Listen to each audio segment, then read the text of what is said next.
si tu sens que tout s'effondre, sache que tu n'es pas puni, tu es façonné. Dieu ne brise pas les âmes faibles, il affine les âmes fortes. Et toi, tu es de ceux qu'il a choisis pour porter quelque chose de rare. C'est pourquoi le feu t'a visité. Il n'est pas venu pour te consommer, mais pour t'illuminer de l'intérieur.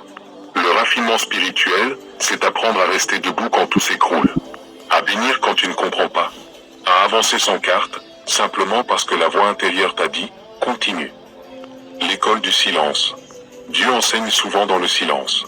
Quand les signes se taisent, quand les visions s'éloignent, quand les réponses tardent. Ce n'est pas que le ciel t'a tourné le dos, c'est qu'il te fait passer de la dépendance au discernement.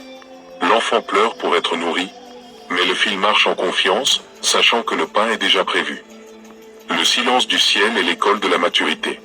Il transforme les prières en conviction, les attentes en compréhension.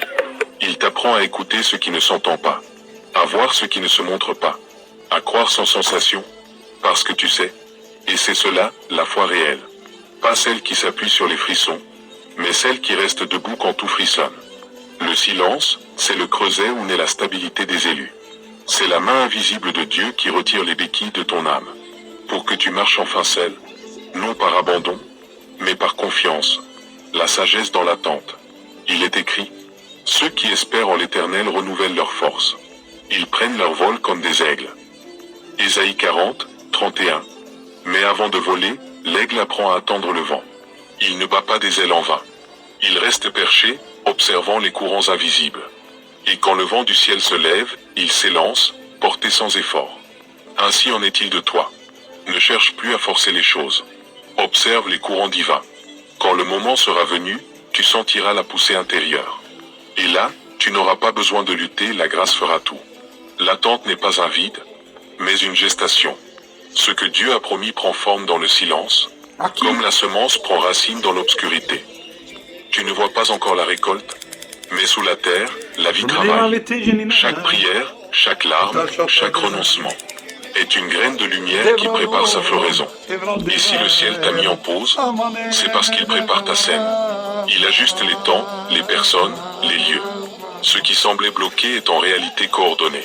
Tu n'attends pas pour rien, tu attends le moment juste. Le test de la pureté du cœur. Le ciel ne retarde pas la bénédiction. Il vérifie simplement si ton cœur est prêt à la recevoir sans s'y attacher. Avant de te confier une gloire, Dieu observe ce que tu fais avec les petites choses.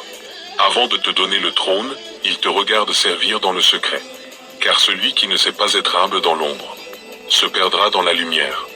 Bien des âmes demandent l'onction, mais refusent la formation. Et pourtant, l'onction sans purification devient une charge écrasante. C'est pourquoi le ciel t'éduque. Non pour te frustrer, mais pour te préserver. Car les bénédictions mal reçues deviennent des prisons. Mais celles qui arrivent dans la paix deviennent des ailes. Alors, pendant que rien ne semble bouger, travaille ton cœur, affine ton intention, purifie ton pourquoi. Si tu veux être élevé, que ce soit pour servir, pas pour briller. Si tu veux prospérer, que ce soit pour partager, pas pour dominer.